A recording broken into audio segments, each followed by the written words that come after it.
This evening, flags are at half-staff, ordered by Governor Mike DeWine to honor fallen Morrow County Sheriff's Deputy Daniel Scheer. He was shot and killed in the line of duty, serving the community that he loved. And now the community is coming together to show their support for the man who went to work for them and will never go home. Good evening, everyone. Thank you for joining us tonight for NBC4 at 11. I'm Colleen Marshall. Hello to you. I'm Carrie Charles. The Morrow County law enforcement community is grieving the loss of one of their own. The 31-year-old Scheer was killed Monday night. Authorities have identified his killer as 53-year-old Brian Wilson. This happened outside a house on County Road 26. The deputy was responding to reports of a domestic situation. The sheriff's office says when Scheer first saw Wilson, he had a weapon in his hand. And they say Scheer tried to talk him and calm the man down.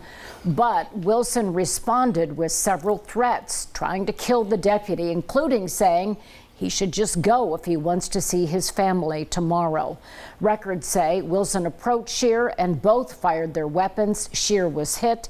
The records say authorities believe Wilson fired more shots after the deputy was down. Wilson is still in the hospital recovering. He is in the custody of the Delaware County Sheriff's Office, which is leading this investigation. The community has already seen an outpouring of support for the deputy and for the sheriff's office. NBC4's Kyle Beachy has more. Here at the Morrow County Sheriff's Office, Deputy Daniel Scheer's cruiser sits empty. Now a growing memorial to a life cut short. The guy was never in a bad mood, you know, always had a smile on his face. He came to work every day. He loved this community. He loved the job. The community loved Deputy Scheer too. From what I've heard from people, he was just always willing to help anybody. He was a great guy, and he'll be missed by the whole community. One by one, hundreds laid flowers on his cruiser today. All day, people stopped to say a prayer, shed a tear, or even stand in silence. Pretty confusing and terrible.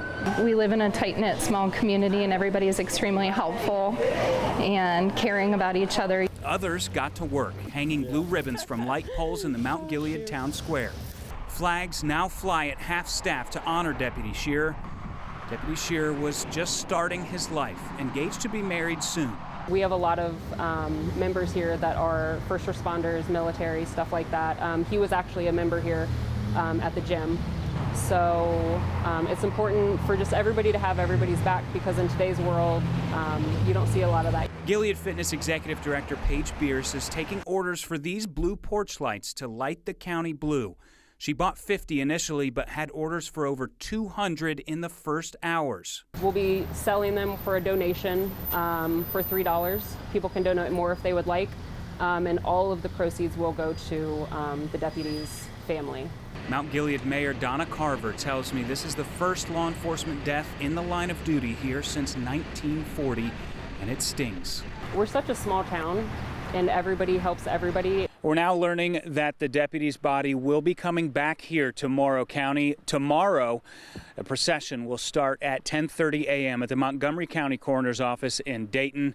Another outpouring of support. Local for you in Mount Gilead, I'm Kyle Beachy, NBC4. And the Morrow County Sheriff's Office is planning a candlelight vigil for Thursday evening. Meantime, the loss of Deputy Scheer is being felt across the state. Police departments around Ohio have been sending condolences. And the president of the police union here in Columbus says he's reached out to Morrow County, the sheriff there, to help in any way that he can.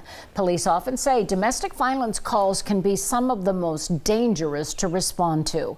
FOP Capital City Lodge 9 President Brian Steele says what happened Monday night is a tragic reminder of that.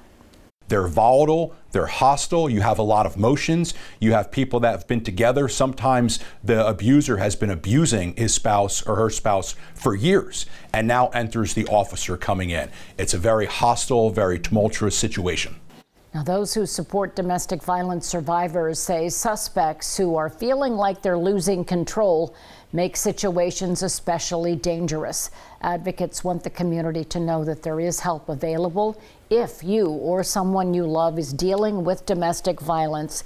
Help can be found at these numbers for the National Domestic Violence Hotline and LSS Choices here in Franklin County. You see them on your screen. We also have the resources for you on our website, NBC4i.com.